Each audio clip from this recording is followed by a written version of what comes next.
Thank you, everybody.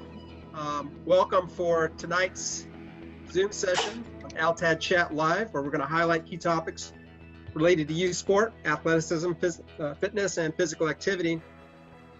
It's a great opportunity for many voices to share evidence-based and evidence-led perspectives in a community of learning and engagement. So that's really what this is all about. And I'm going to be assisted tonight by our executive producer, Joe Eisenman, and our engineer of sight and sound, Rick Howard. They'll be helping me out tonight and making sure this goes very smoothly. So just some reminders before we get started. You are on camera, so unless you turn it off, which is completely fine, if you leave it on, just mind your actions or be mindful of your environment. You're also on audio, so mind the mute button. Same goes for the chat box. You have an opportunity to chat to everybody or individuals. So just make sure you check who it is that you're sending messages to, the people you intend to connect with. And you can activate chat just by simply clicking on that chat icon at the bottom of your screen. And then you can pick either everybody or you can pick an individual from the group among us. So just kind of a lead in, we've had previous episodes where we've had Chris Snyder from USOPC, Ken Martell from USA Hockey, Sam Callan from USA Ultimate, Tom Avicius from USA Swimming, all of them from, and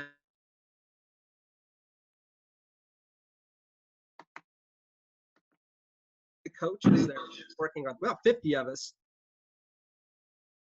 And he was the individual that had to oversee my first pull.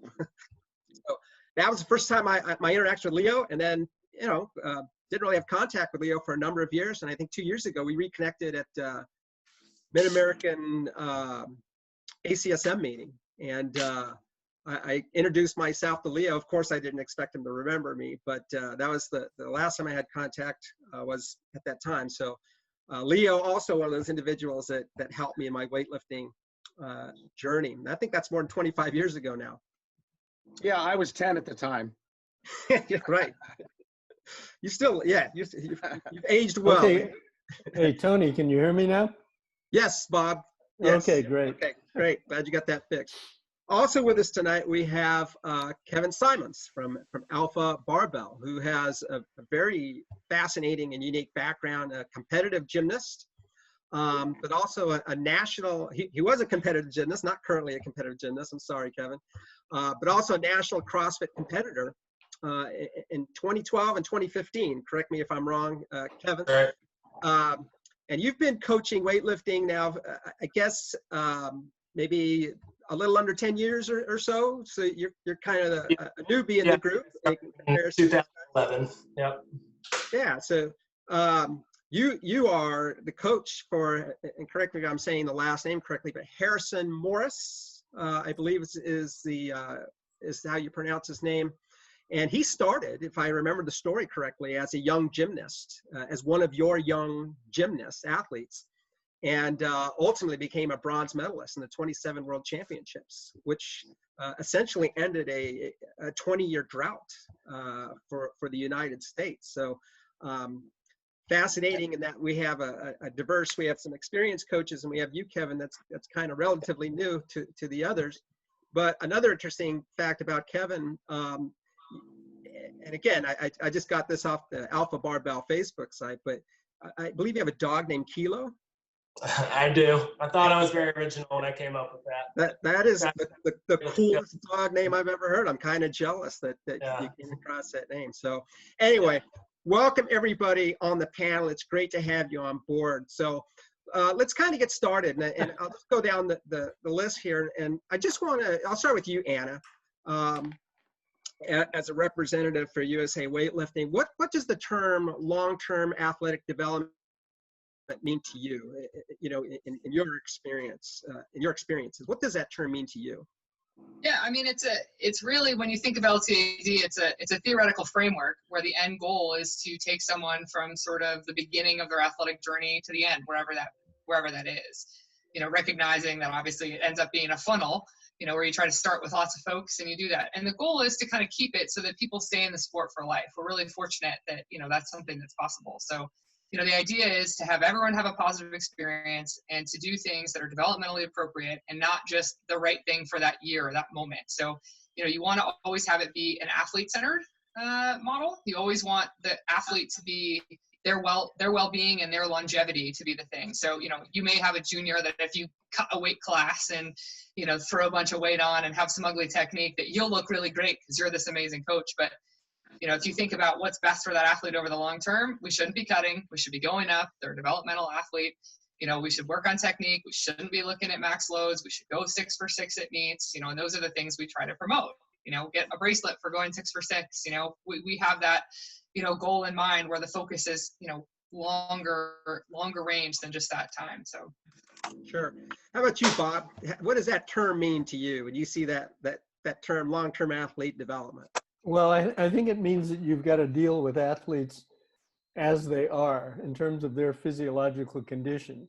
So an 8-year-old kid is different from a 12-year-old kid, and they're different from a 25-year-old, and they're different from a 40-year-old. So the training has got to be appropriate for the stage of development that they're at. And that means matching the training to their physiological state. Also, their ability to learn things, both physically and mentally, are going to vary with age. And so you have to take that into consideration. So your coaching has to be geared to whatever stage they're at. And you run into some kids who are psychologically well advanced, but physically not so advanced. And you have to realize that it's inappropriate to ask a 14-year-old to do what you would have a 27-year-old veteran athlete do. They're just not going to be able to handle that. So you have to keep all of those factors in mind as you're coaching someone. Definitely, sure. One size does not fit all. Definitely. How about you, Leo? How would you chime in on that term? Well, interesting that a couple weeks ago I did a podcast with Harvey Newton on Sports Ed TV. And one of the questions he asked was, if you have a 7-year-old kid, how would you make him into a weightlifter? And I said, well, the first thing I would do is I'd make him an athlete first. I've seen too many early specialization type things where the kids weren't having fun, they were burning out, all the things that LTAD really talks about. But the main thing is let them be a kid, let them learn all the basic locomotor movements, develop their athletic skills, and from there they can specialize later on. And like Bob said, you don't treat an 8-year-old like you do an 18-year-old, and you don't treat an 18 like a 28. So there's a lot of different factors, and that's where the strong education of the coaches, I think, is really important to know the difference and what levels they're at and how to respond, do their training accordingly. Thanks, Leo. Kevin, how have you embraced this idea of long-term athletic development in your program at your facility? And how have you embraced this in working with athletes? So I really agree with what Leo said about developing athletes first. And if you have a great athlete, they'll become a great weightlifter. So I think it's about starting with someone from the very beginning and teaching them all the foundational movements, make sure that they move well. And then it's about keeping them healthy and helping them realize their full potential so they have a long, healthy career. So by the end of their career, they will have accomplished everything that they set out to do.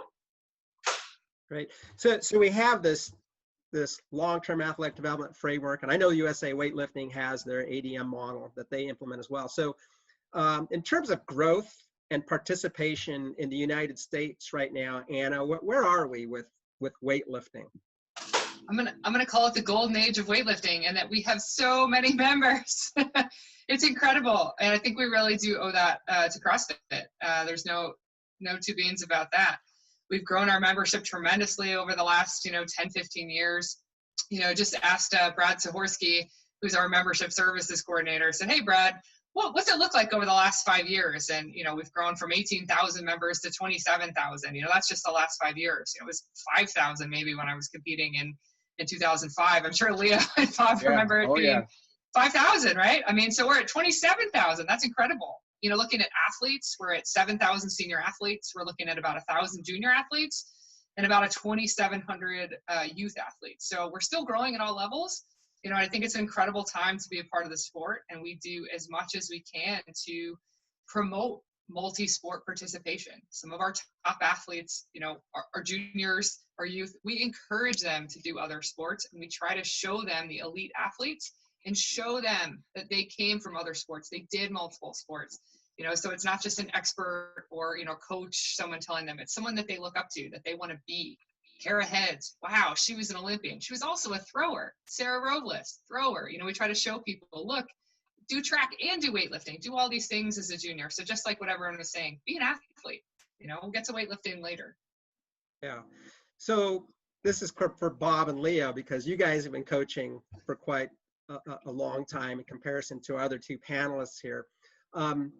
For you as coaches, are you excited about this resurgence in weightlifting? Do you think this is something that's gonna stick? Because I know way back when I was, a younger lifter and getting into the sport, things of that nature was quite a bit different in the late 80s and early 90s. But Bob, I'll start with you. What do you think about this resurgence? I think it's a step forward in that we are raising the consciousness of the general public about weightlifting, and it's gotten to be much more accepted. When Leo and I got into the sport, there were a lot of people telling you that you shouldn't be training with weights, that athletes shouldn't be training with weights. And right now it's fairly safe. At one point, I got a lot of kids coming into me because their parents didn't want them to lift weights. And so they did it just to piss off their parents. We're not seeing that situation right now. So it's an acceptable form of exercise and sport. But what we've got to do now is to move forward as far as talent selection goes, as far as coaching education goes, and as far as our developmental programs go. But we are getting more numbers. We need to be putting more of an emphasis on getting juniors and age group athletes involved.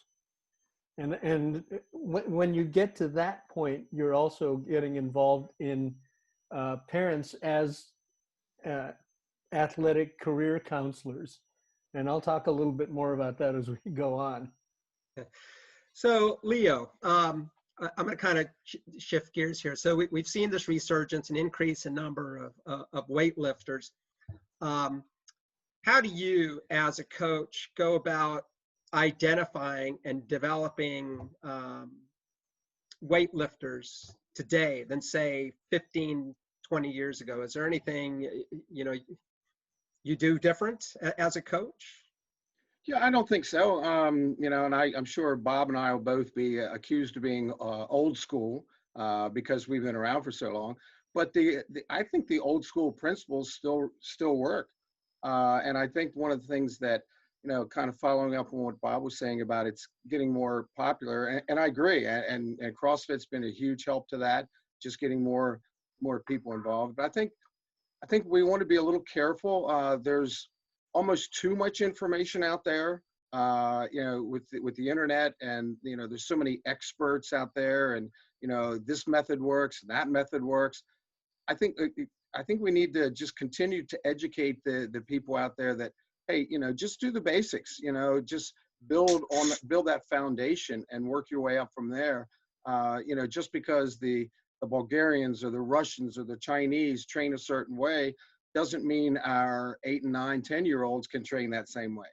So, I think we need to continue the education because, it's so nice just to have that popularity out there. I mean, years ago, it still happens when people say, oh, you're a weightlifter. And the first thing they say, oh, good, how much can you bench? Well, I think the knowledge is getting out there now where people understand that weightlifting is snatch and clean and jerk. And that's one of the things that CrossFit, I think, has really been helping with. Just not only that the adults there, but now their children are finding out, hey, this is a snatch and clean and jerk, and that's what this sport is all about, and this is the benefit of doing that. But as long as we don't get ahead of ourselves, and that's easy to do because everybody wants to jump on the bandwagon, and everybody's an expert. Well, we're not all experts. And Bob and I have been around for years and years. I don't consider myself an expert, and we've had a lot of experience, but we're always learning. And yeah, you're an expert. Some people have, I don't know about that, but some people have, claim to expertise when, you know, sometimes they don't know what they don't know. So that's one of the things I think we need to do, is just continue to educate not only the coaches, but also the parents about, you know, the correct way of doing it. Just continue the education thing that we're really working hard on now. Yeah, so hopefully the frameworks that we implement kind of enable this growth. You know, we talk about, and Kevin, you know, your program kind of speaks to this because you have this gymnastics background and a CrossFit competitor background as well. And so how do you use these sports or other activities in terms of how you identify and develop potential weightlifters in your program? Well, I have the benefit that most of my athletes were former gymnasts. So up until last year, my wife coached gymnastics, and a lot of those kids didn't want to be in the gym for 28 hours a week, so they'd come to me. So it was easy for me because I can see how they would train in gymnastics, and I have that background. So I want to see how well kids move in general, like as athletes. Can they run and jump? And then I use the gymnastics framework to check out their, say, their shoulder mechanics, whether they can retract and protract their scapula, see if they can get into a neutral spine position so I know if their glutes are working, and check out basically their nervous system, see how, again, like how well they can jump and their foot speed, see if they can contract violently and immediately release that tension. A lot of things that make a great gymnast are also going to make a great weightlifter. Yeah. Yeah, the power and mobility, you know, those two important prerequisites, you know. Yeah, for sure. Great.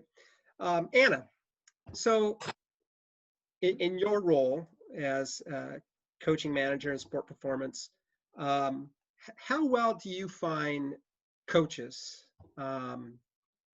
clubs, how well do you find coaches at these clubs out there that are USAW affiliated? How well are they embracing the USA weightlifting ADM model? From your perspective, how well do you see, is there interest?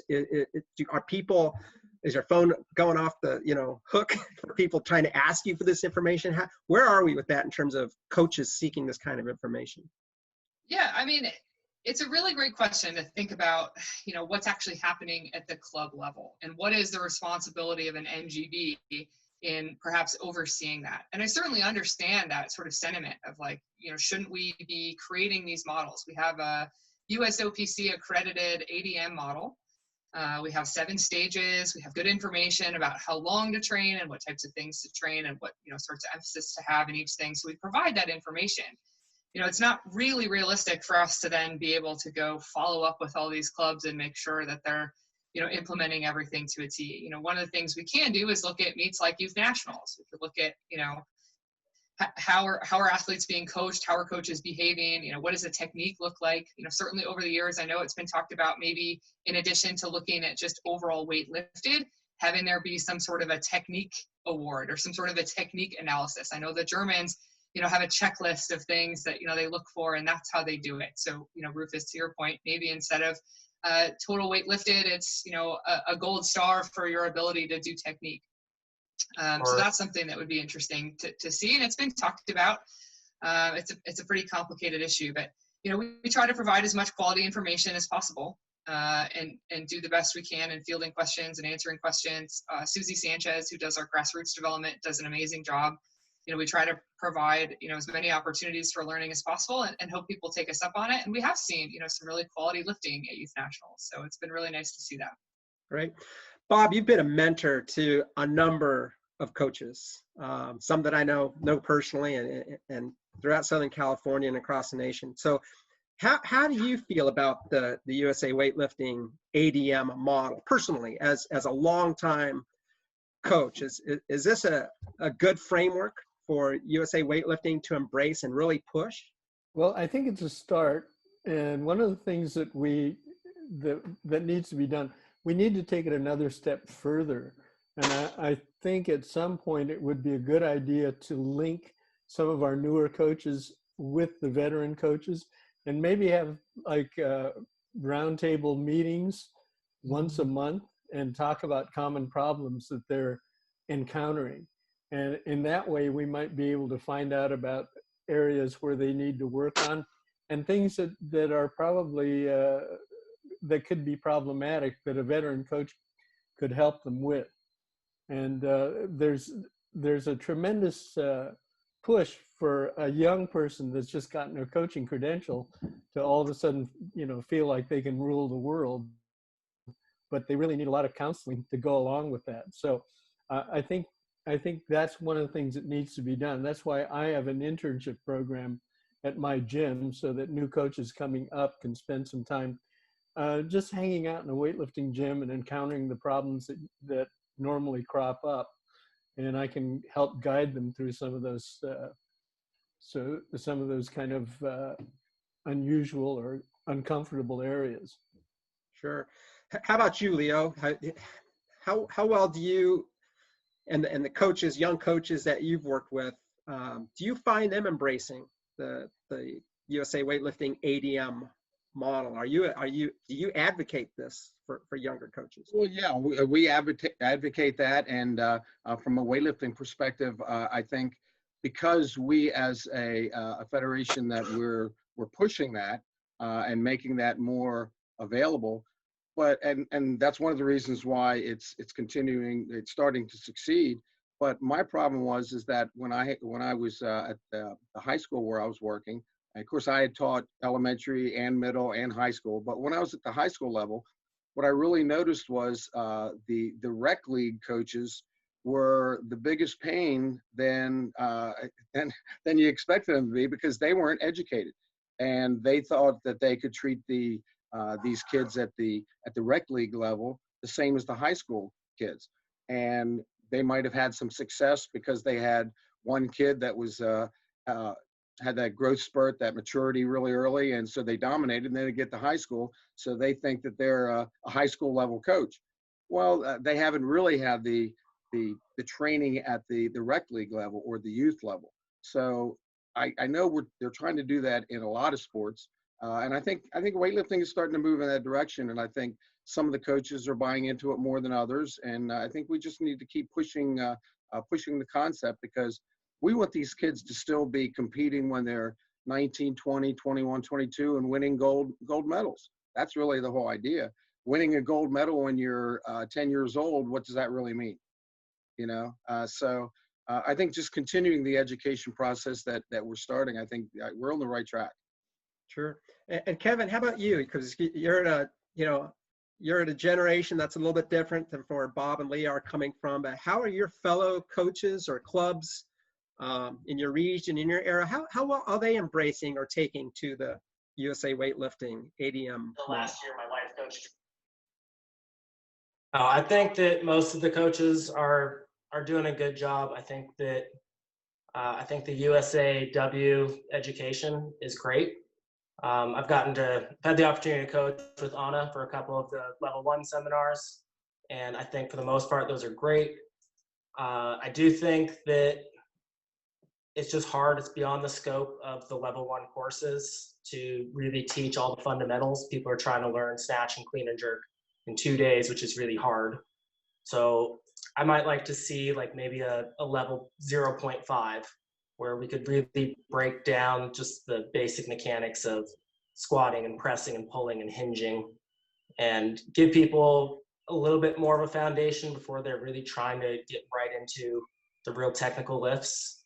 So I'd like to see that, but I think there's so much material out now. There's so many sources of podcasts and YouTube videos, and I think most coaches now are doing a good job of trying to educate themselves and using the materials from USAW.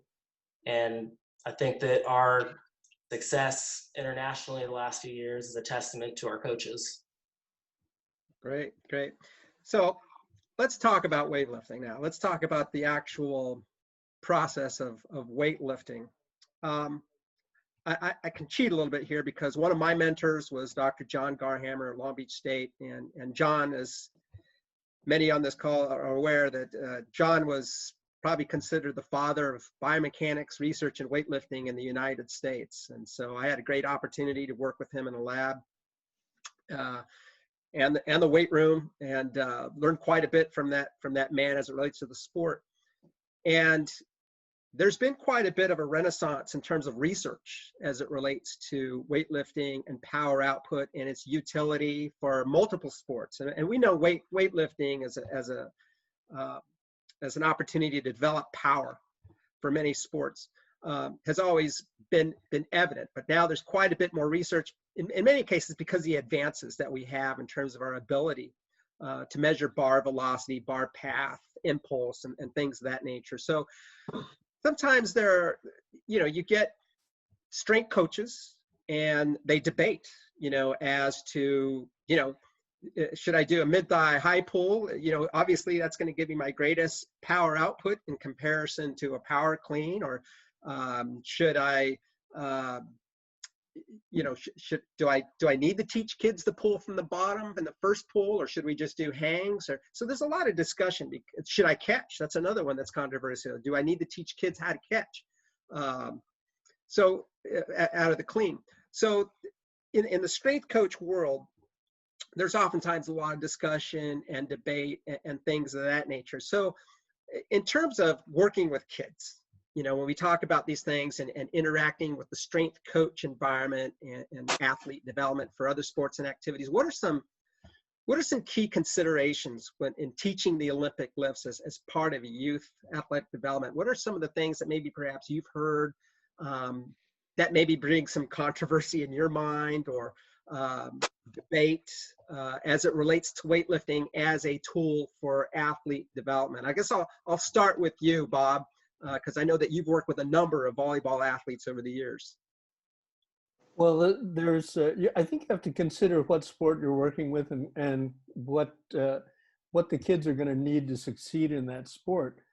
The majority of youth athletes are not going to have to learn how to do full snatches and full cleans. But for them to do power snatches, power cleans, split snatches, and split cleans from blocks or mid-thigh is going to provide them with the strength and the athletic development that they need. And so if you have strength and conditioning coaches and they're reading everything, they're reading all the Eastern European stuff and they're reading the Chinese stuff, and they're trying to implement that into their programs, they're probably going beyond what they need to do. They need to get better at the levels that they're at. So if you have kids that are, say, high school age or even younger, you want to focus on developing the motor patterns so that they're lifting with good biomechanics. And in that way, they're going to get stronger in a way that's going to benefit them for athletics, and you're going to minimize their chances of getting injured. So you have to make sure that you're not going beyond where you need to go with the kids. Now, it's going to be a different story if you're at university level, and it's going to be different if you're at the Olympic level. So again, it's a matter of making sure that the training is appropriate. Yeah, if we're following those frameworks, everything should kind of fall in place. What do you say, Leo? Oh, yeah, and I agree with Bob. And, I teach this all the time. I say, weightlifters are the most powerful athletes in the world when you figure how much weight they're moving, how fast they're moving, and how fast they're moving their body. They're the most powerful athletes in the world. And so if that's the case, why wouldn't you want athletes of all sports, because basically all sports need power, why wouldn't they train similar to weightlifters? And to Bob's point, exactly, they don't have to train exactly like a weightlifter. They don't have to do full snatches and full clean and jerks, but break it down in what they can do. And, I was at the high school level for a lot of years, and we had some kids that never had the flexibility to be able to do a clean from the floor or a snatch from the floor, but they could do it from the hang. And then you had some that never had the flexibility to be able to receive a clean properly, so they would just do the pull from whatever position they were capable of. So, but I try to explain to them the benefits of, if you're doing the pull, you're getting that power idea where you're working that triple extension and getting that force production. But if you have the flexibility and the position to be able to receive the bar, now you're working on force absorption, which also relates to what they're going to be doing on the field in their sport. So if they can do that, but if they can, again, it depends on what their abilities are. And I would have a group of 30 in my high school class, and I'd say, okay, we're working on cleans today. All right, this group of 10, you're only doing a pull from the knees. You're not even receiving the bar. This group of 10, you're doing a power clean from the knees. This group of 10, you're doing power cleans from the floor. So, you know, a coach has to understand where their athletes are, what they can do, and work them at whatever level they can do. But they don't have to do full snatches and full clean and jerks. But obviously, as a weightlifting coach, I'm pushing them toward that in the future. But overall, you know, most of them will never get to that point. Yeah, I guess that's a good way of putting it, because, you know, we look about, you know, the long-term athletic development framework encourages multi-sport participation, you know, so if your sports that you're participating in as a youngster, you know, ultimately maybe, you know, one of those sports, you know, you can maybe perhaps compete at a higher level. And so I know, Anna, I know that USA Weightlifting has done things with USA Rowing, if I'm correct. Are there other NGBs that have reached out to you, and maybe tell us a little bit about this relationship between what USA Weightlifting is doing with other sports, other NGBs? Yeah, I'm actually really proud of that. And I love that you've had Tom and Ken and Sam, awesome folks, other folks in coach education at different NGBs. Talk to them quite a bit. We try to do a lot of things together. We're all trying to do the same things. And I think it's really helpful if we all send the same message, right? If a parent of a weightlifting, you know, athlete hears the same thing as the parent of a soccer player and a volleyball player, I think we're doing the world a service, right? We want to make sure everybody understands the importance of LTAD and multi-sport participation. And to the extent we can have the same message, we're better off. We're doing a lot of different things. Rowing, we're doing a lot of stuff with coach education and making sure coaches feel comfortable teaching, you know, the weightlifting movements and understand why and how to program. So we developed a sport performance workshop for them. Kevin, to your point, I totally agree with you about needing to teach fundamental movements and have sort of a level 0, and that exists, and we've done that for other sports that will probably get incorporated into things that we do with USA Weightlifting members shortly. We're doing a lot of stuff while pro days, combines, so the idea of recruiting athletes. Susie's done an amazing job in terms of how we actually find athletes. So trying to work with, cheer and gymnastics and saying, hey, you know, when people have, you know, met the end of their career in those sports, would you consider weightlifting? So we have a transitional athlete program to people that are new to the sport, and we go around with 5 other sports for pro days. The sports are rugby, rowing, USA cheer, triathlon, and bobsled. We also have combines where we do short clinics about this is how you do the movements, and we ask them to do, you know, certain things. And if they, you know, qualify, we'll hook them up with a coach and some services that can try out, you know, and the idea is to support, you know, that. So we try to do as much as we can. I think we're really progressive in terms of having partnerships with rowing and rugby and triathlon. And we do a lot of sport performance workshops and a program design workshop. Mike Totten and JP and I have done those for triathlon coaches, cycling coaches. We did one a couple weeks ago for rowing coaches, you know, because I think it's on us as the experts in how to do these movements to help educate sport coaches. And so we're moving towards that and trying to partner with some of these other sports to do that. Sure. You know, my 2 partners in crime, the other 2 amigos, Joe Eisman and Rick Howard, we always talk about, you know, there are multiple NGBs obviously under the umbrella of the USOPC, and many of them have initiated or started their own athlete development models, you know, for their own specific sport. And we always talk about the idea of the need for what we call a sport agnostic. You know, everybody wants better athletes, right? USA Weightlifting wants better athletes. USA Lacrosse wants better athletes. USA Ultimate wants better athletes. Everybody wants better athletes. And we know that there's those developmental stages as youth, you know, as Kevin alluded to, you know, we really need to emphasize those fundamental and those foundational movements that really underlie the opportunity for us to learn more complex movements in whatever sport it is that they ultimately choose to pursue. So Kevin, I know in your setting, you probably you mentioned that you work with gymnasts, and in your setting, how do you manage working with youth that participate in multiple sports? Or do you have any issues with parents or other coaches from club teams in terms of them coming to your facility and participating in weightlifting? How do you manage that, that landscape? Yeah, well, it can be tough. The myth that resistance training for youth athletes is going to stunt their growth or hurt them is still commonplace. But I have a pretty good relationship with a lot of the athletes and their parents from the gymnastics center still. And they see the success that some of the other athletes that they get from weightlifting. When the kids start weightlifting and a pretty broad resistance training program, their floor exercise, they tumble harder, they are more explosive on vault. So the results are pretty apparent, and that makes it much easier. And then I get a lot of people from word of mouth. Their kids, all of a sudden, when they're playing baseball, they're hitting the ball way farther. They can throw the ball faster. So they see the results, and kind of speaks for itself. Does that answer your question? Yeah. Do you get a number of kids that come from other sports? As you maybe perhaps in the 10 years that you've been a coach, do you see kids that come from other sports such as baseball or football? Of course, you see gymnasts, but other sports that maybe perhaps hang up the cleats and start picking up the lifting shoes and start to become an active participant or a competitor for your club? Yeah, that definitely happens. A lot of kids, they see that. So I think that weightlifting is a sport that rewards hard work more than some other sports might. So to go back to gymnastics, it's just kind of an unfortunate fact that the kid who's the best athlete when she's 7 is probably still going to be the best athlete when they're 16.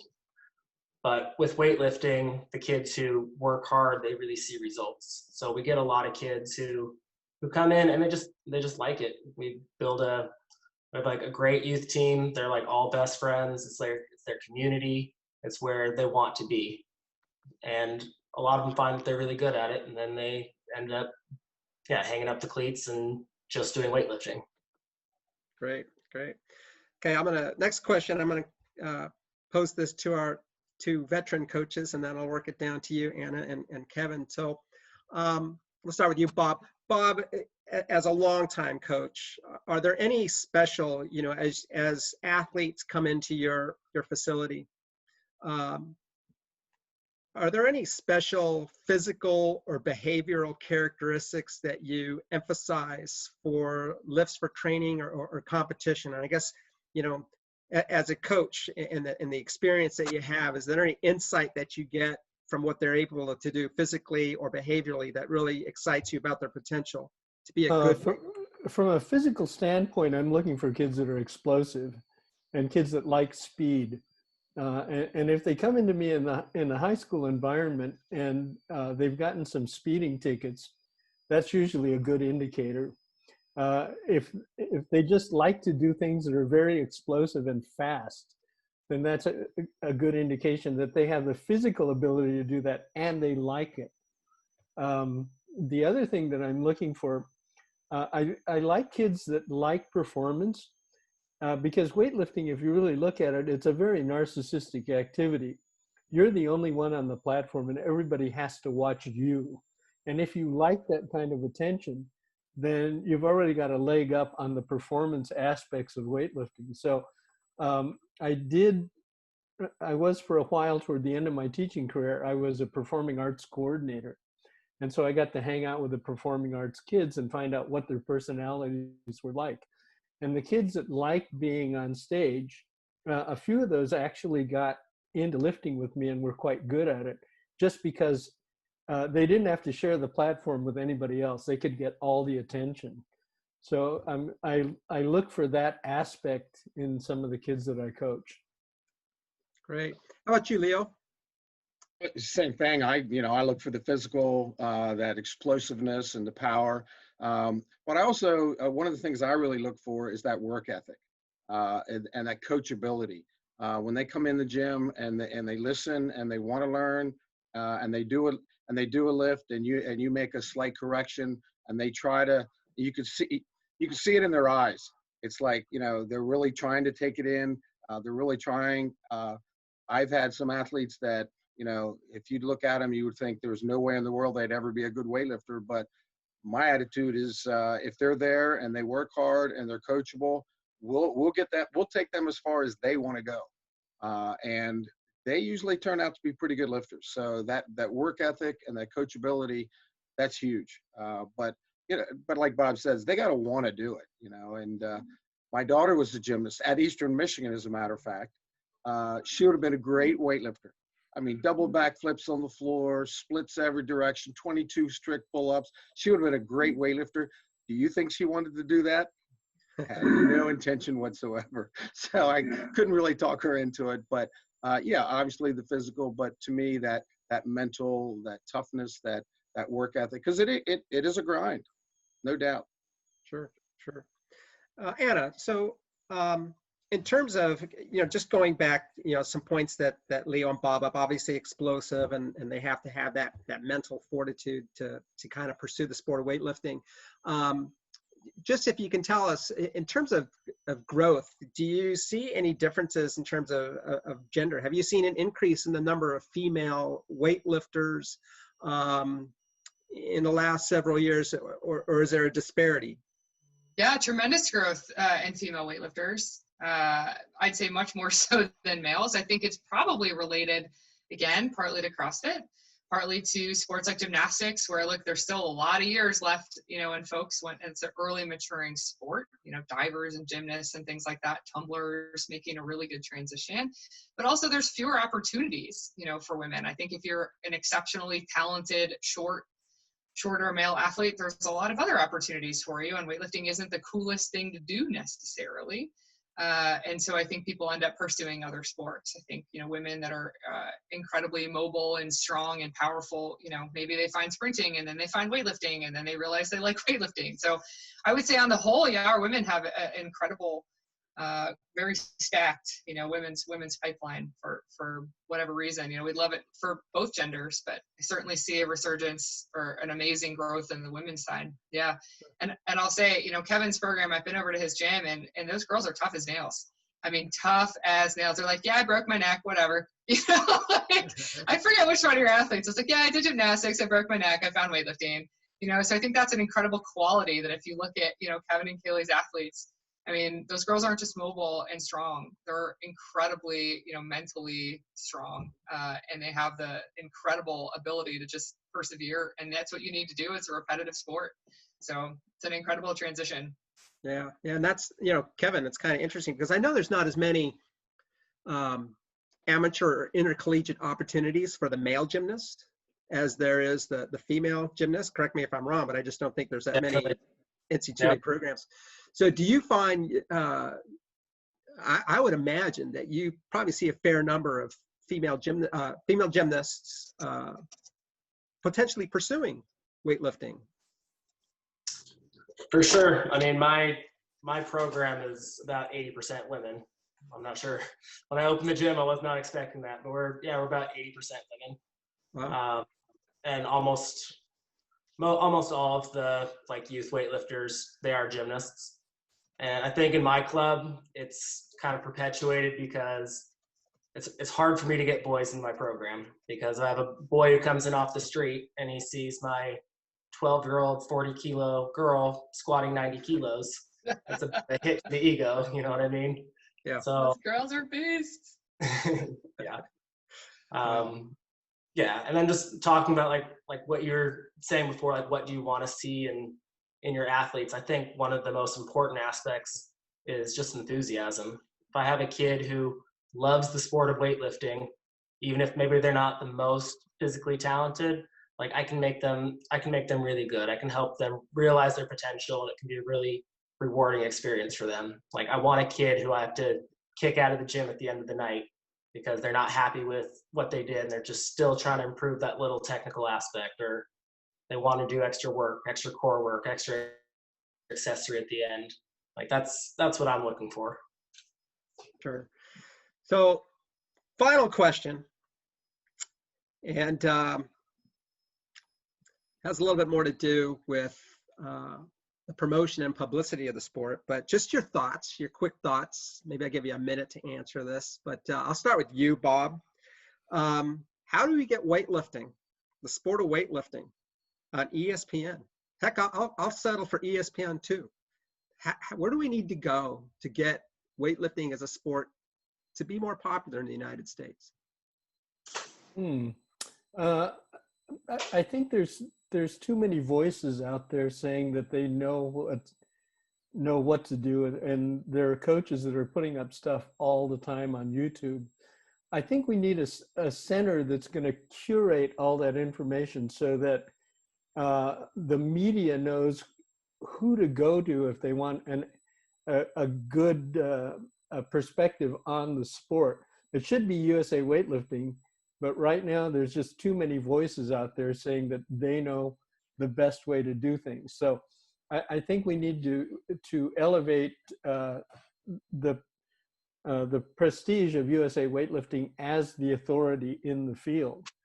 And in that way, if USA Weightlifting says, all right, we've got this event, we've got these athletes that are performing, we're going to show you the best that we've got.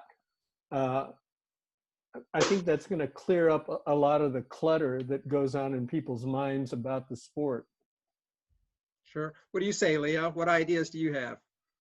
Well, first of all, it's difficult because we are a so-called minor sport. So we're not track and field, we're not swimming, we're not gymnastics. So I think one of the things we have to do, first of all, is just keep winning.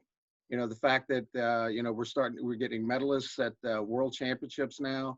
The numbers that we're getting, sponsors look for numbers. It's tough to finance different TV things unless you have the numbers to back it up and the money to back it up. So we're continuing on that. I think one of the things that will help too is that we've gotten so big in the sport that now we have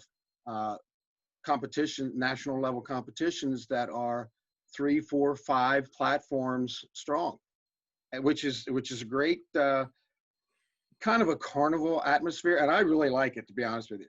But one of the things I think we need to continue working on, and I know USAW is doing that, is to try to highlight those top level lifters in a certain, maybe a Friday evening or a Saturday evening, or just a certain thing where it's just them, and really focus on them, because now I feel bad for the top level lifters because sometimes they kind of get lost in the shuffle.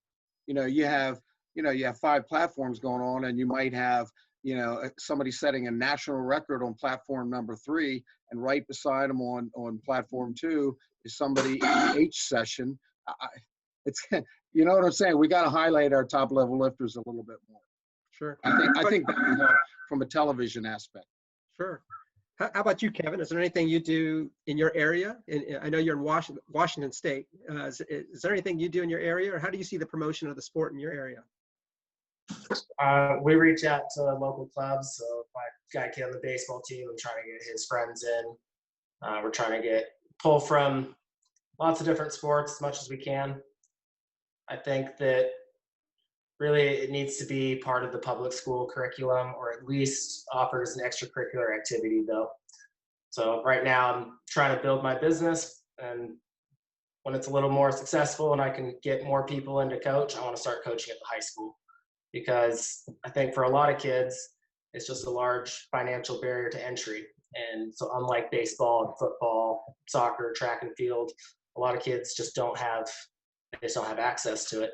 And I think that the wider net we can cast, the more talent we're going to produce. So I think that's going to be really important. Like what Kevin Doherty and Paul Doherty are doing at Hassle-Free Barbell Club in California, like they produce a lot of great athletes because they get so many kids coming through their program. So that's something that I want to be able to do in the next year or two. That sounds awesome. So Anna, you represent USA Weightlifting. What can you say about the growth of weightlifting? What are we doing to try to get it out there and make it more popular? This is such an interesting thing. It won't be ESPN, but I'm not sure how much I'm allowed to say, but you might get your wish. Awesome. I will say, unfortunately, obviously Tokyo Games were, moved forward a year, postponed, but there was an event, 100 Days Out, NBC was going to do a big feature in New York Times, going to have a platform and send some lifters out.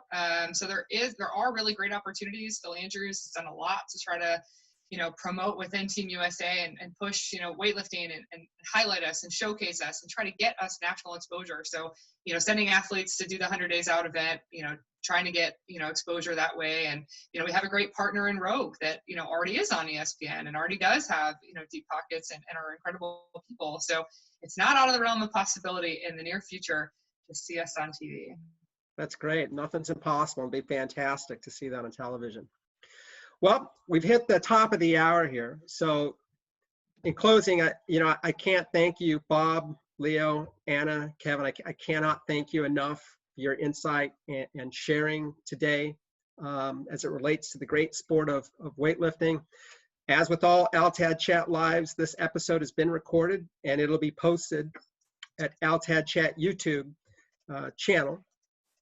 And if you go to Ironman Performance LLC, correct me if I'm wrong, Joe Eisenman, I'm sure he'll put it up in the chat there, but we'll post not only this LTAD chat, but there are other LTAD chats related to long-term athletic development in a variety of settings and venues that you can look at if you're interested in this topic. But again, I can't thank our speakers enough. Our next LTAD chat on Twitter, the original format, we used to do these on Twitter, is on July 14th when Joe Eisenman is going to host a chat on testing and monitoring, which is pillar number 8 of the NSCA LTAD position statement. So he's going to initiate an LTAD chat on Twitter. In addition, we're going to be introducing these LTAD chat shorts, where a scholar or a practitioner provides views focused on a topic. A picture's worth 1,000 words. But we'll use a slide and we'll have a 10 to 20 minute conversation. In the first 2 episodes of LTAD Chat Shorts, there's going to be one on Rampage that relates to dynamic warm-up and preparation for sport, a coaching session framework with Professor Kevin Till, and one on maturity offset, a prediction method of age at peak height velocity, Professor Adam Baxter Jones. Both of these will be posted on LTAD Chat YouTube channel as well. And so we are looking to always introduce topics as it relates to the long-term athletic development framework, coaching young athletes. We're looking at topics in mental skill development, sports psychology in young athletes, anything that furthers LTAD in action with stellar programs. We've had a great opportunity to listen to some stellar coaches tonight as it relates to weightlifting. So again, I cannot thank you enough for participating in this panel and sharing your perspective on weightlifting and athlete development. And so that is it for us tonight. And on behalf of Joe Eisenman and Rick Howard, thank you very much. Thank you, everybody.